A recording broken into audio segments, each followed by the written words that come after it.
కేంద్ర ప్రభుత్వం కూడా మార్కెట్ ఇంటర్వెన్షన్ స్కీమ్ కింద మీరు కూడా సహాయపడండి అని కేంద్ర ప్రభుత్వం లేఖ రాసింది. లేఖ రాస్తే దాని మీద కేంద్ర ప్రభుత్వం ఈ స్కీమ్ లో కర్ణాటకలో మామిడి కొంటామని చెప్పి ఒక జీవో నిర్ణయించారు. ఆ జీవో ఏంటి?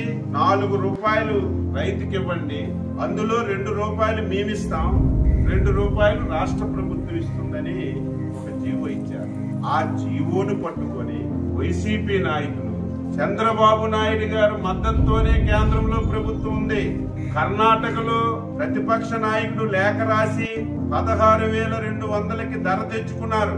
రాష్ట్ర ప్రభుత్వం ఆ ప్రయత్నమే చేయలేదు అని ఇష్టానుసారంగా పచ్చి అబద్ధాలు మాట్లాడుతున్నారు. ప్రభుత్వులారా, కనీసం అవగాహన లేనటువంటి దుర్మార్గులారా, ఎప్పుడు ఏమి దొరుకుతుంది ప్రభుత్వాన్ని విమర్శించాలి, రైతులకి రెచ్చగొట్టాలని.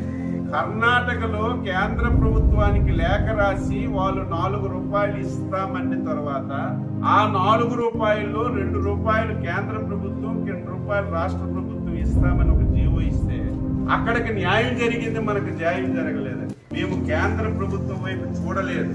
కేంద్ర ప్రభుత్వం సహాయం తర్వాత తెచ్చుకుందాం, ముందు మన రైతుకు మనం మేలు చేయాలని ఆంధ్రప్రదేశ్ ప్రభుత్వమే ముందు కేజీకి 4 రూపాయలు ప్రకటించి రైతుకి మేలు చేస్తున్న విషయం ఈ దుర్మార్గులు ఒకసారి తెలుసు.